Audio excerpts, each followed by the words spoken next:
Hey everybody, it's Marty here, and This was supposed to be done when we fucking did the Black Butler the movie watch right after we did those two streams. yep. That was Thursday. It is now a Friday. What are you talking about? This was recorded the same time we made those streams, No, remember? that was a Wednesday. That's even worse. Oh shit, my god. Our life is in shambles. Uh, yes, we're here to talk about the live-action Black Butler movie. Also, to add on the things you should spend money on or not over Gang Beasts, Red Rogue. It's on itch.io. The suggested price is $5. I didn't pay that because I have none money, but it is well worth monies. Is it two-player?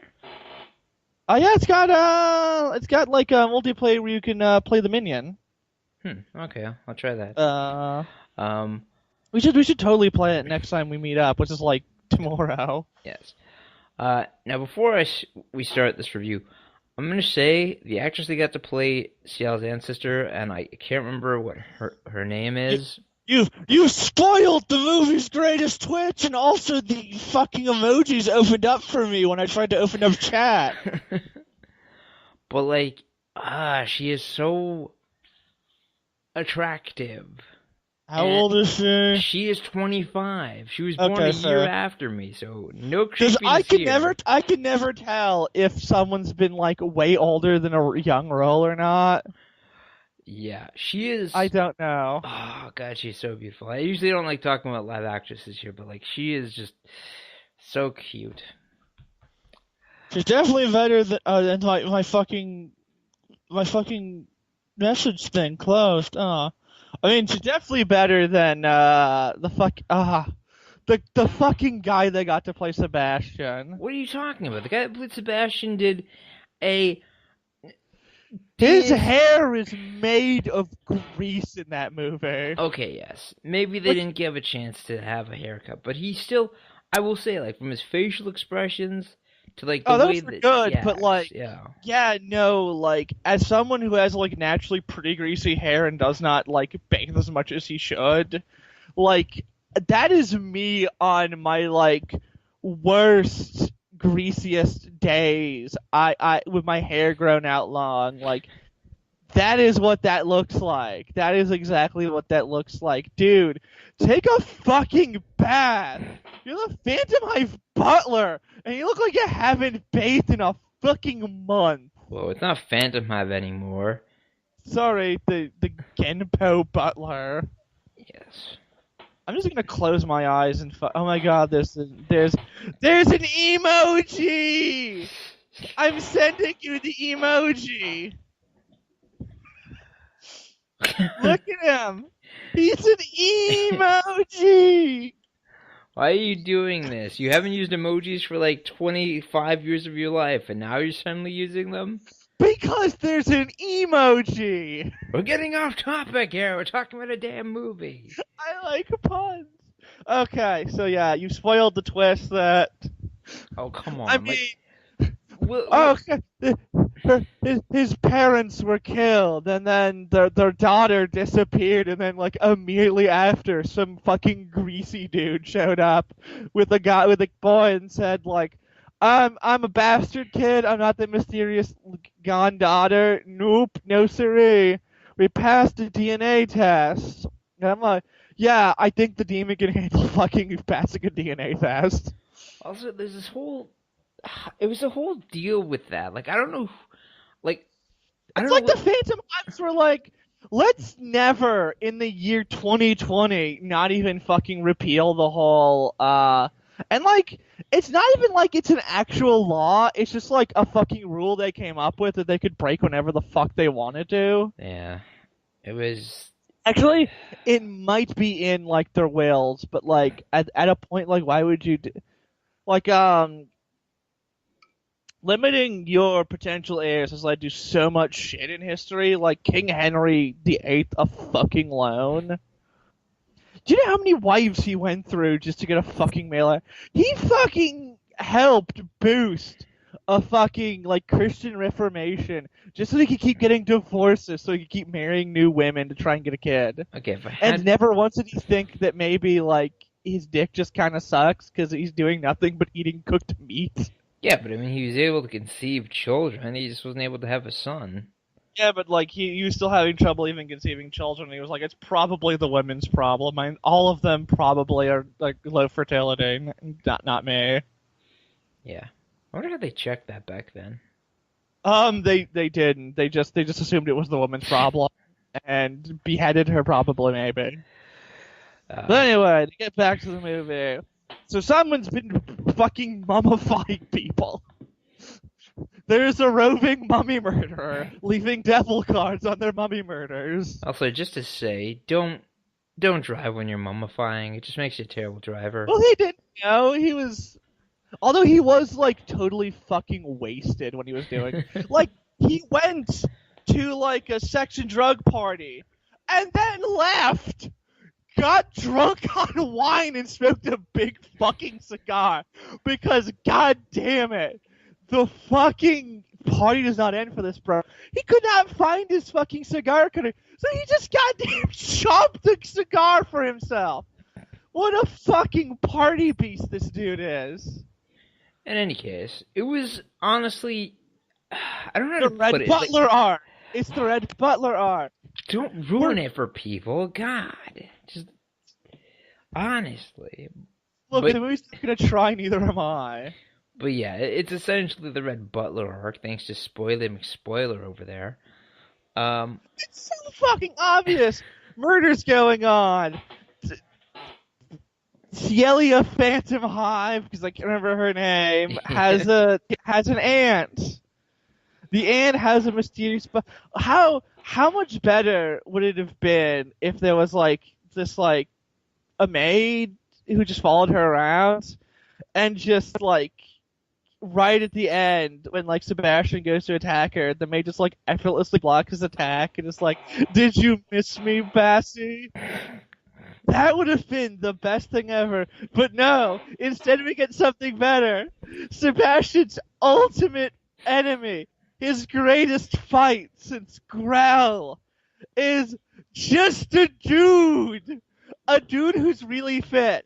Like a dude who's apparently been taking like the super soldier chairman's got like a silver fucking cane sword. I find it Sebastian's funny. great. Like, Hmm? also, I love that he's like, I will use silver on you because it works on vampires. And Sebastian's just like, bitch, I'm a demon. Cold iron works on me, you fucking goof. But like, he's still, like, I love that, like, right at the end of the fight, he's like, haha, my cheek scar is healed. You lost your chance to kill me. If Sebastian's a cheek scar, his power is reduced greatly. Like his power is based on his pretty face, which explains why Sebastian kind of sucks at fighting this movie because of his big old greasy rag he's got in his head. Oh god, like, let me say this though. The fighting choreography was actually pretty damn good in this movie. It was really good, but like it's kind of funny that Sebastian went from like taking out rooms of people in seconds by like throwing like 8 knives at once to he can only wield a single knife at a time, and he has to use a gun to back himself up. Like this is like the what was it? The Dark Knight Returns Sebastian. Like he's older. His bone, like his fucking joints are calcifying.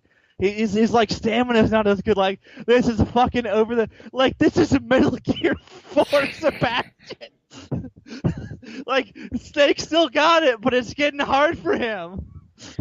Okay, one thing they never answered in this movie for me is why is Sebastian connected with like the? I mean, I guess it could have just been a coincidence that he made a new contract with. They actually do you not remember the line where they explain it? I don't. Okay, really know. During the Ant's villain tangent, she basically states that the Phantom Hive and Gampo family have been constantly making contracts with demons. Like to the point where she is aware of it. Because like apparently like it just keeps happening like every fucking generation or so. Like Oh right, yeah. So Yeah, no, I love the idea that like Sebastian's just been like working for the fucking Phantom Hive family for. He's the new Tanaka, which sucks because they've already got new Tanaka. Yeah, they've already got new Tanaka, who's nowhere near as fun and doesn't drink as He much doesn't tea. do a fucking thing. Also, he drinks lemonades. Instead of tea, Tanaka was a He tea never ban. wants oh ho hos. Yeah, he's not. Also, new May Rin, who's just Rin. And I love in the early scenes, like she's just fucking napped, and then all of a sudden, like they get kidnapped. The two of them. Like I'm gonna just call her Celia. I could look up her name. I think it's Sayaka, something with an S. I'll look it up while you're talking. But like it's when they're investigating the sex and drug party, and they're following not Druid, who, my god, that guy's amazing. Like he's got like a fucking tricorner with a feather and a bitchin' cape and like this fancy suit. Like even Druid would be like, "Sir, you're too loud. Yeah, Please calm down." Her name is Shiori Genpo. Well, I was way fucking off. You're somewhat close. I got an S. That was the closest. So like, and then just like she's like, okay, I do love that they do the party scene and like they have an actual like girl Phantom Hive, but she's like, no, I'm not dressing him in a fucking dress. I'm wearing the fucking classic CL outfit.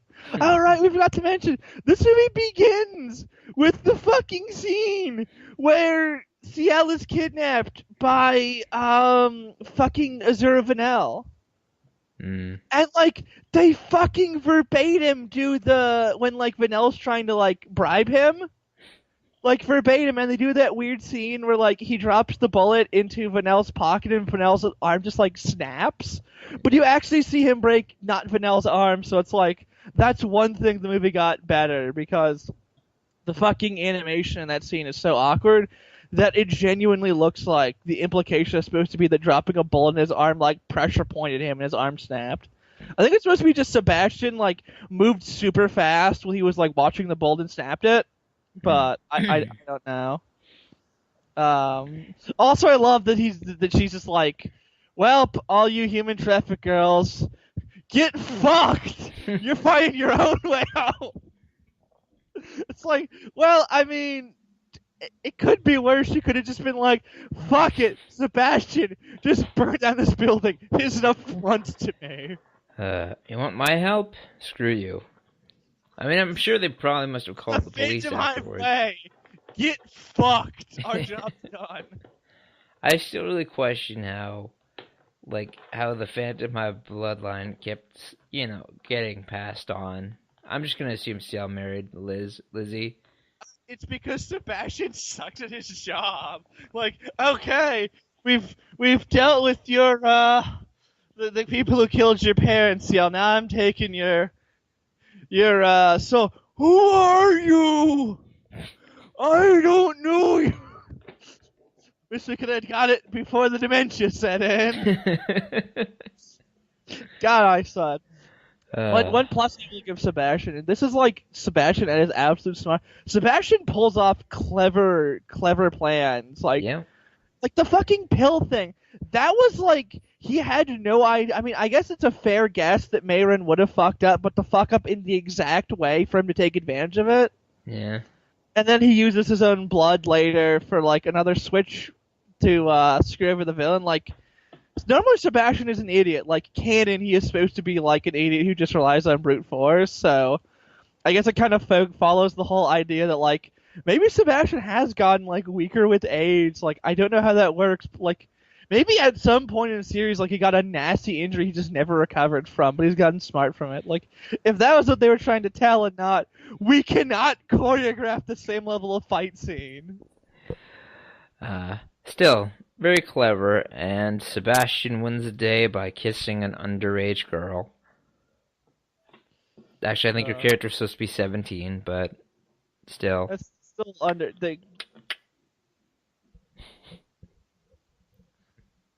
It's good. Like, what actual interesting things happened? Oh yeah, there was, to get back on that tangent, like, so yeah, we've already established that, like, before Rin is easily kidnapped and caught off guard.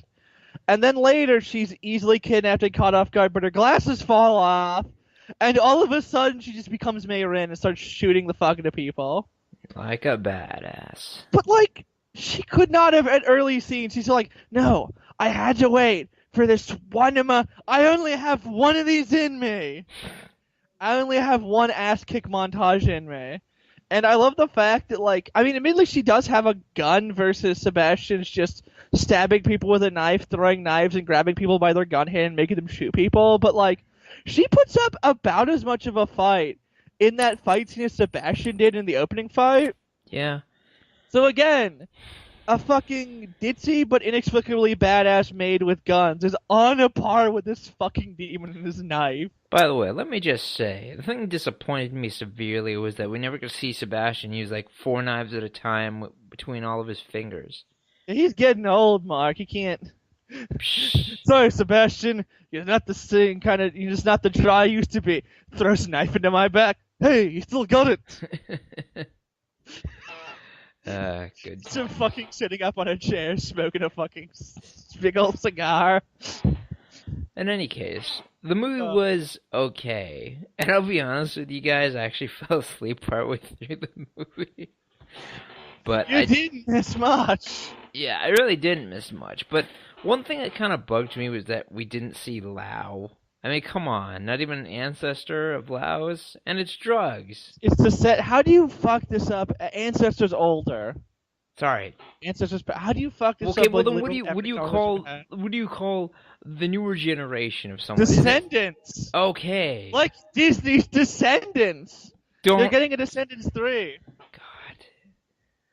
Anyways, I wanted to see. If my sister somehow stumbles upon this, he's judging you. He's judging you for liking Descendants. I want to see a descendant of Lao selling drugs.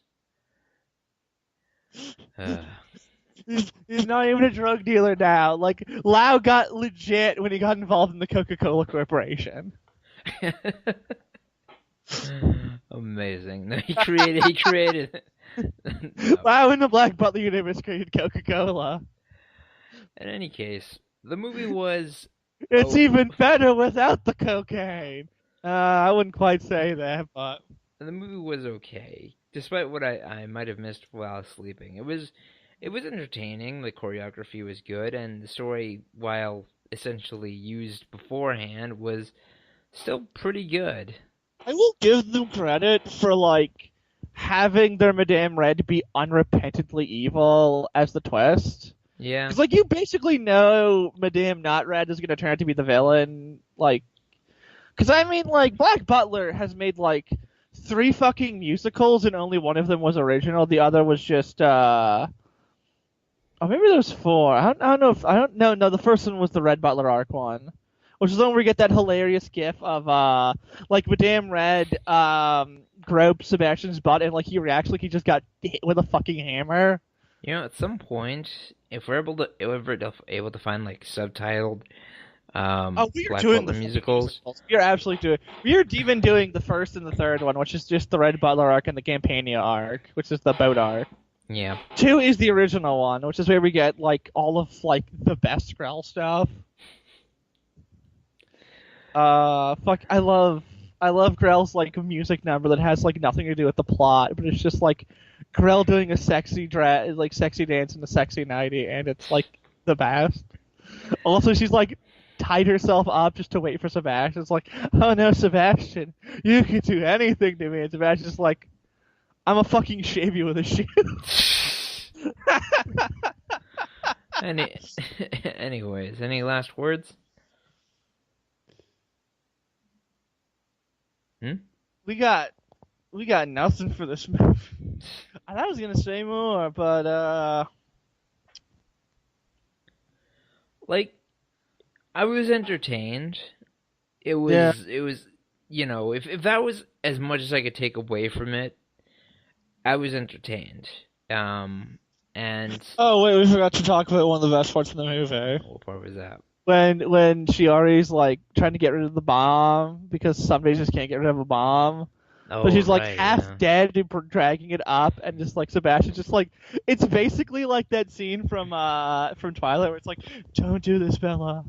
Why are you doing this, Bella? It's stupid. You're gonna die, Bella. Like, he's just fucking just teleporting. He doesn't even walk upstairs. He just teleports upstairs to continue mocking her and just, like, standing there, like... And in the last moment, he's like... Because, like, okay, so what is your theory?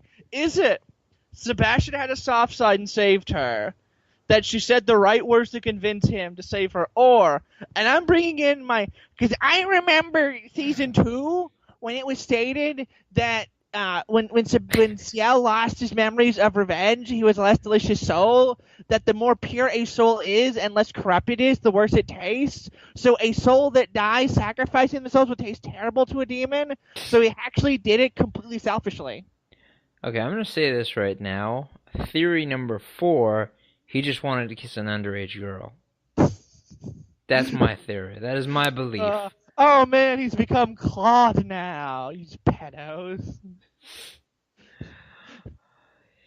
It was it was a bizarre scene, but in all honesty, I think he probably did it. It's the only way for you to take the pills. It's the only way. I mean, there's so many other ways, but it's the only. Well, you couldn't have just like stuck it in her mouth and massaged her throat, which would actually been more effective because you didn't massage her throat and she seemed to be fairly passed out. No, he went to the anime school of how to get medicine to your sweet spot fast enough. He did not put his hand on her titties. He was not using proper anime doctor training. She had a very thick coat, okay? Just thick coat. If anyone's not getting what I am referencing, don't watch an anime called what was it? Kanosuke no Miko. Oh god. Fucking titty grab mouth to mouth. I'm not gonna get into that now. At some point maybe, but in any case, the best way to resuscitate someone is to just grope their titties and kiss them. In any case, moderately decent movie, but I'm honestly looking more forward to the anime movie, Book of the Atlantic. Yeah, because we're getting the return of Growl. Anyways, any actual last words? I just sent you a picture of a baby Growl. Look at that baby Growl. Is it an actual baby Growl, or no? It's a does Growl have a daddy dumb little girl thing? Because how dare whoever drew this, which I think it might have been like official, like a sketch. In which case, how dare you, Yana, make me think of Claude Faustus fucking Growl? Because we all know he's the guy with the daddy dom. Because he is like a straight up pedo, so he's the guy who'd roleplay you being like a fucking toddler or something. Like, yes, wear the diapers, like the pacifier. My dick is your pacifier now. I dedicate my life to kink shaming Claude Faustus. He must be stopped. Goodbye, everybody.